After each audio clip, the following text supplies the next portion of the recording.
masyarakat, dikembalikan ke UMKM katakanlah, untuk diputar uangnya sebagai ekonomi. Itu kemudian kenapa hari ini Indonesia tidak pernah selesai untuk masalah korupsi. Indeks persepsi korupsi Indonesia itu skornya 37, Pak. 37 dari 100. 100 itu angka sempurna, tapi nggak ada 100 itu angka sempurna di muka bumi. Ini datanya Transparansi Internasional. Negara-negara yang bagus itu justru negara yang bukan negara mayoritas Islam. Denmark misalkan skornya 96. Lalu Swiss skornya 95. Itu bukan negara-negara Islam. Negara yang paling dekat dengan kita skornya yang sangat tinggi adalah Singapura misalkan. Skornya 89. Itu indeks persepsi korupsi itu gabungan data-data, angka-angka yang menunjukkan bahwa negara ini yang terdiri dari pemerintahnya, pebisnisnya, masyarakatnya memiliki jiwa anti korupsi. Itu skornya tinggi. Indonesia skornya berapa Bapak Ibu? Skornya 37.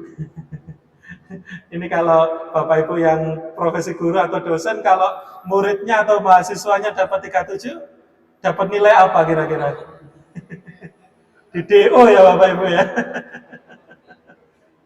Ya walaupun ini lebih naik sebenarnya dari skor 34. Itu kata pemerintah prestasi Bapak Ibu. Nah, kita kan sering dibohongi gitu nih. Katanya angka kemiskinan itu kalau penghasilan rakyatnya lebih dari 20.500. Persoalannya kalau 20.500, mohon maaf, sehari itu bisa dapat apa Bapak Ibu? Nah, itu cara-cara untuk, mohon maaf, mengelabui dengan angka-angka tadi. Mengelabui kemiskinan dengan angka. Oh, gimana caranya menurunkan kemiskinan? Gampang. Turunkan aja standar kesejahteraan dari 25.000 jadi 20.000. Itu sudah pasti menekan angka kemiskinan. Tapi kan bukan itu sebenarnya Pak ya. Kalau mau menekan kemiskinan kan digelontorkan bantuan, digelontorkan uang itu untuk rakyat, tidak dikorupsi dan sebagainya. Nah inilah Bapak Ibu, hadirin jamaah rahimakumullah, mengapa kemudian Indonesia sampai hari ini tidak maju. Cita-cita Indonesia emas 2045 itu bisa jadi Indonesia cemas.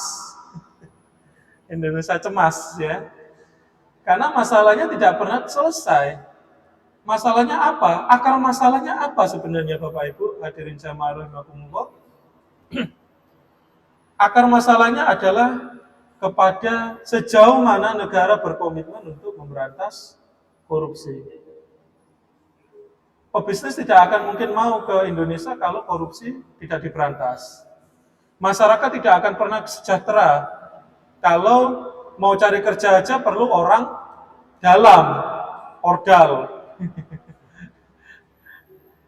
Pemerintahan kita tidak pernah akan bisa maju kalau suap, gratifikasi, atau praktik-praktik korupsi itu terus terjadi, dan sebagainya, dan sebagainya. Padahal isu anti korupsi di dalam Al-Quran, di hadis, semua sudah sangat clear menyatakannya. Misalkan di Quran surat Al-Baqarah ayat 188, Allah bersabda, Bismillahirrahmanirrahim, wala ta'kulu amwalakum bainakum bil batili wa tudullu bil biha illa hukami litakulu fariqum min amwalin nasi bil ismi wal antum ta'lamun. Dan janganlah sebagian kamu memakan harta sebagian yang lain di antara kamu dengan jalan yang batil.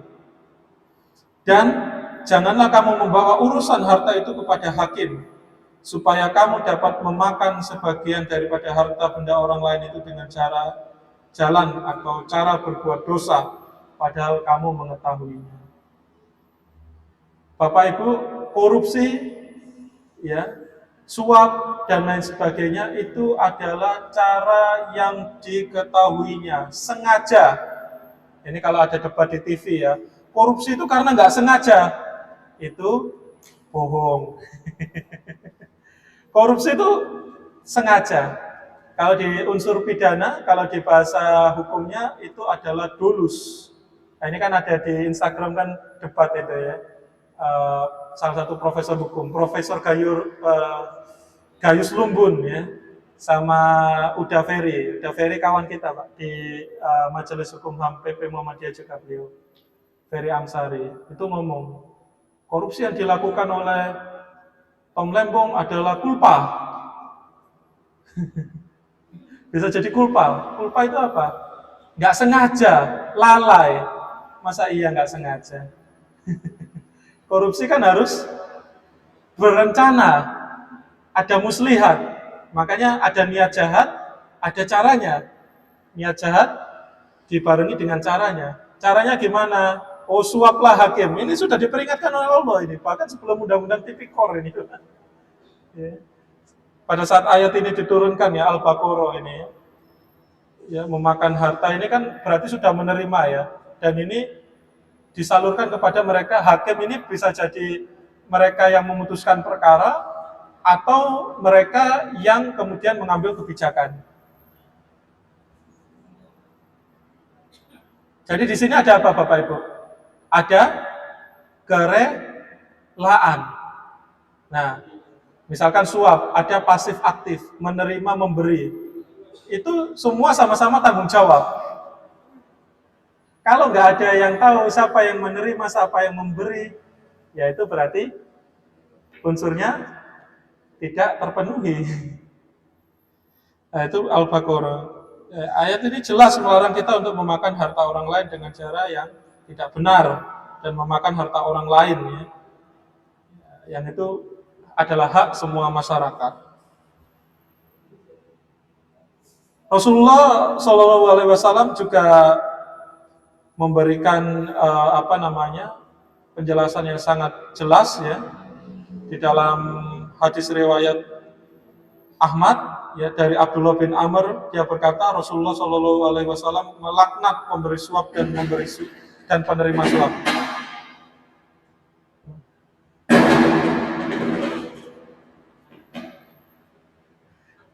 Ini jangan-jangan didoain koruptor ini.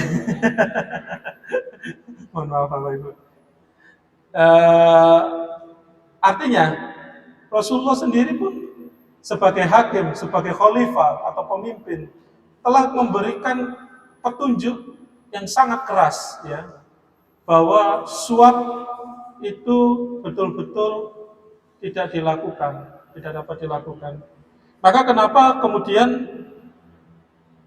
Rasulullah menunjukkan kriteria pemimpin yang ideal, kriteria mereka yang mengisi jabatan publik ideal, kriteria mereka hakim itu yang ideal, yang kita kenal sidik, tabligh, amanah, fatona. Semangat itu yang sebenarnya Bapak Ibu di dalam fikih anti korupsi yang telah diputuskan oleh Muhammadiyah melalui Majelis Tarjih dan Tajdid di tahun 2006 itu adalah cara untuk menghalau korupsi. Kalau dibahasakan dengan bahasa modern itu ya yang transparan, akuntabel, cerdas, jujur, ya, untuk menghindari jenis-jenis korupsi. Kalau di Islam misalkan ada riswa atau jenis-jenis gulul misalkan atau jenis-jenis praktek-praktek yang menyerupai korupsi. Jadi titik tekannya memang terletak kepada mereka yang mampu menjalankan amanah ini khusus kepada pejabat publik atau mereka yang menjalankan aktivitas perdagangan bisnis ini untuk pengusaha atau bagi masyarakat ini dalam rangka kecerdasan individu untuk menghalau praktek korupsi. Karena ini adalah amanah dari Allah, amanah atau perintah dari Rasulullah untuk kita menjadi khalifah fil ard.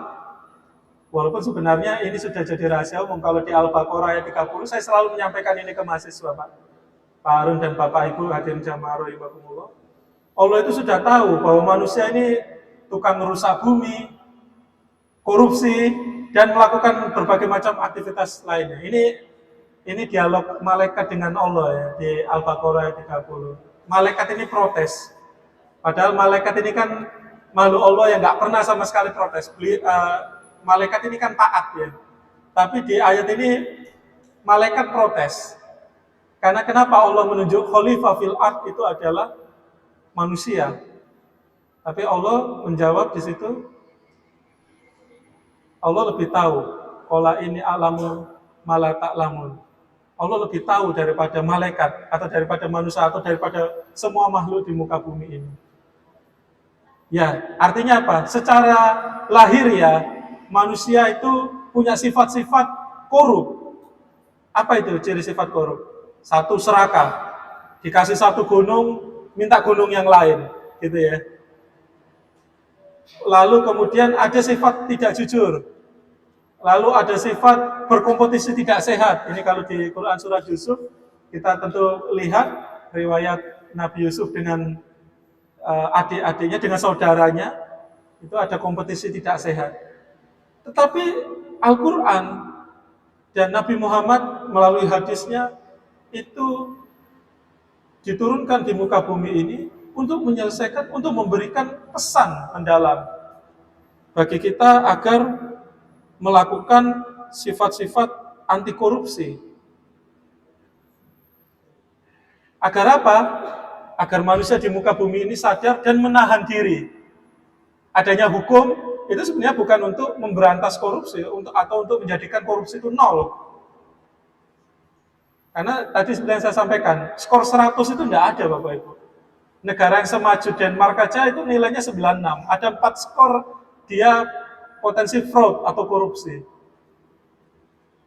Ini menunjukkan apa? Hukum, penegak hukum, aturan hukum itu ditujukan untuk membuat warga negara, membuat pejabat publik, membuat hakim untuk menahan diri.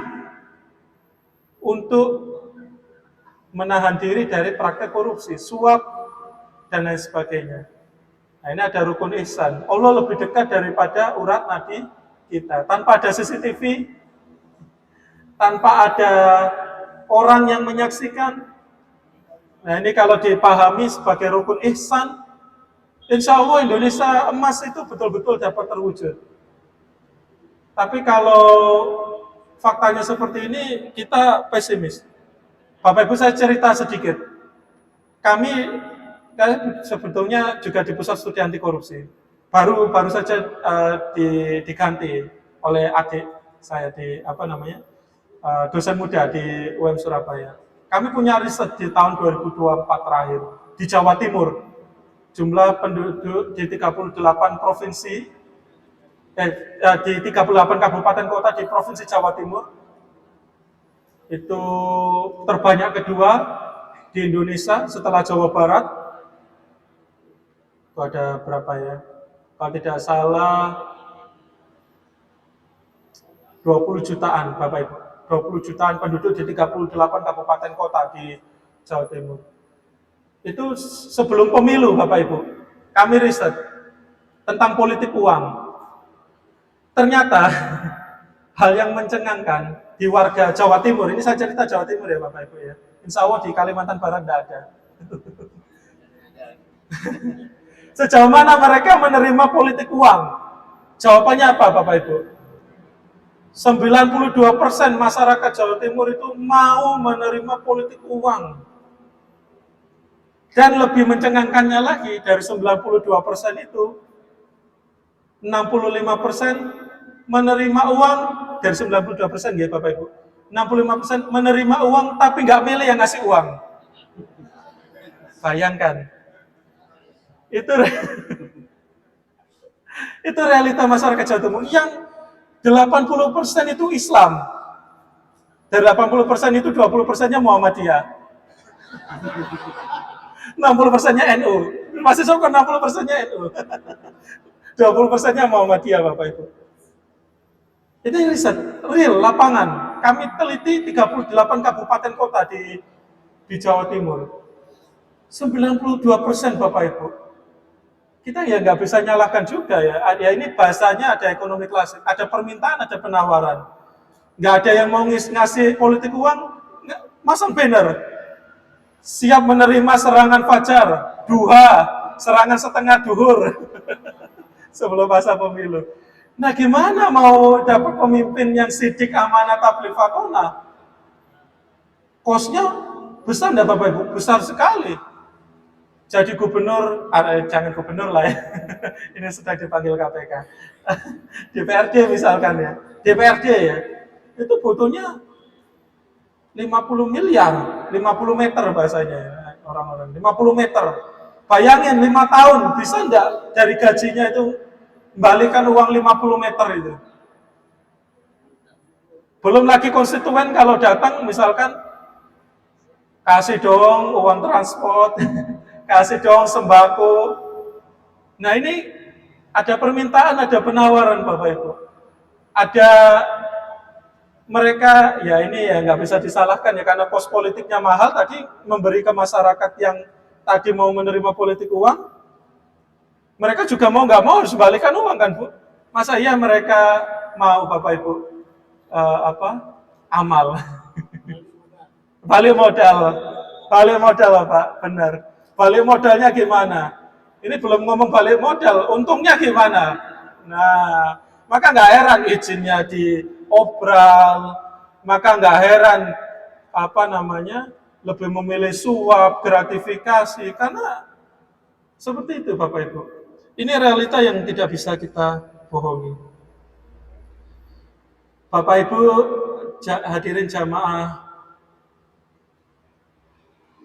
Ahad pagi rahimakumullah, maka kita tidak bisa mendiamkan diri.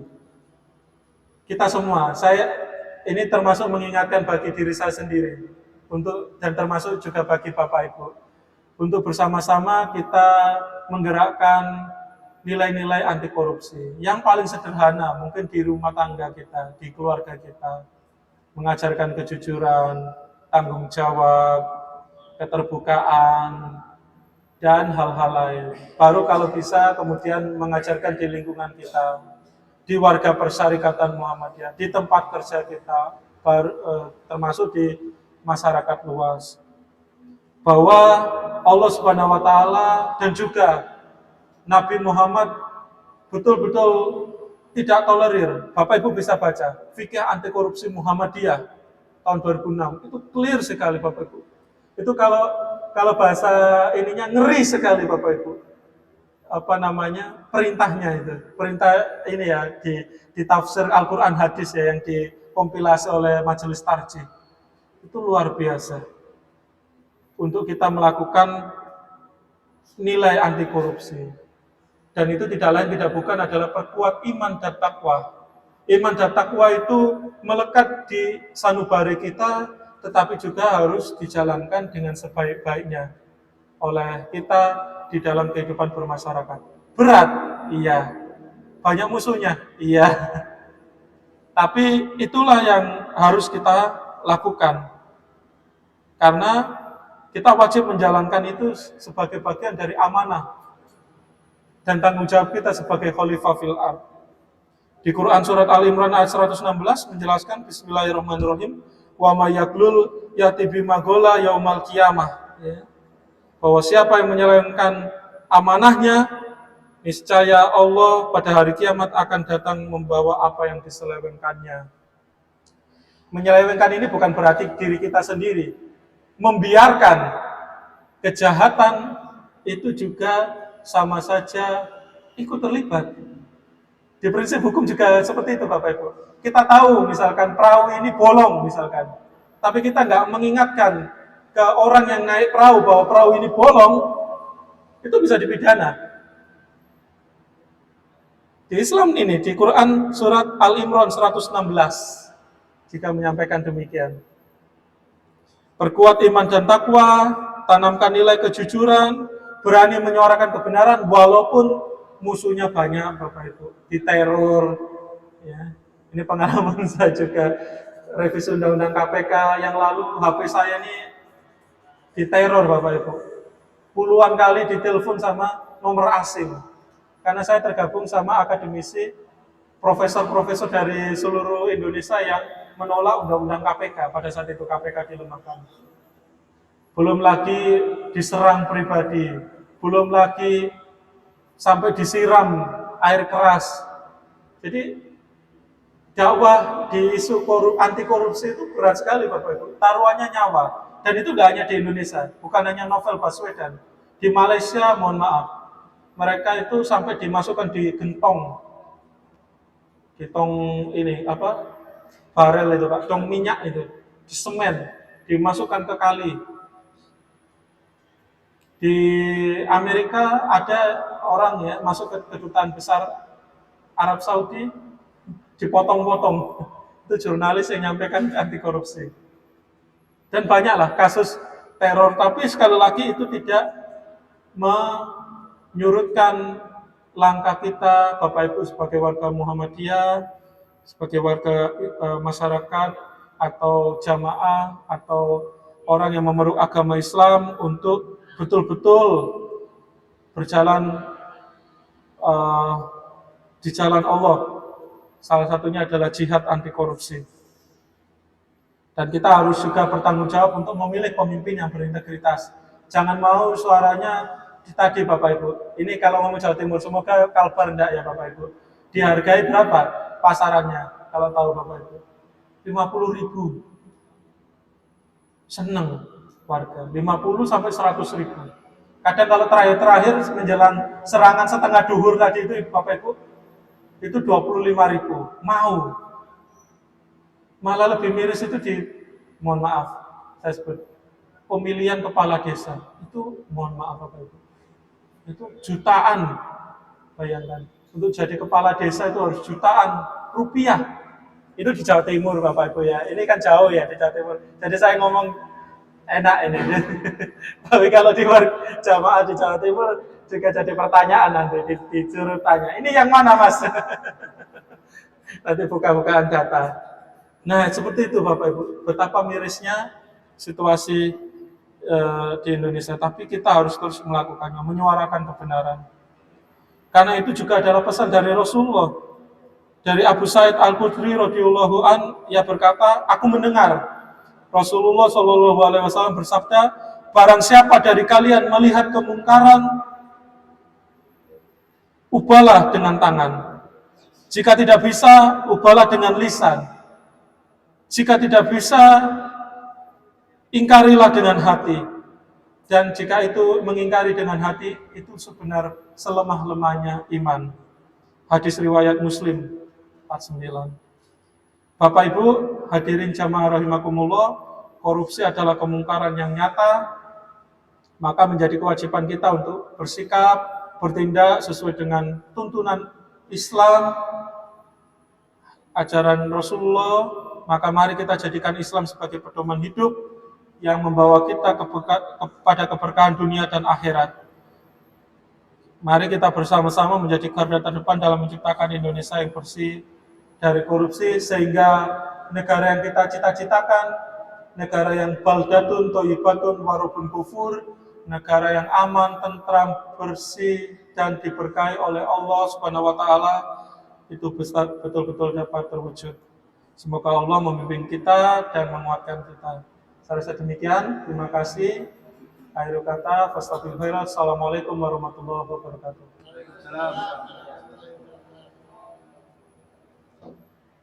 Terima Ustaz. Bapak Ibu jemaah sekalian, sebagaimana undangan, insyaallah kita berkenan. Ini kita masih ada punya waktu, Ustaz ya, boleh barangkali ada yang ingin ditanyakan atau diharapkan terkait materi yang telah disampaikan. Barangkali itu yang pertama, dan dua orang ada tempat. Kita mulai dari yang kita melihat dua, ibunya ada dua. Ya.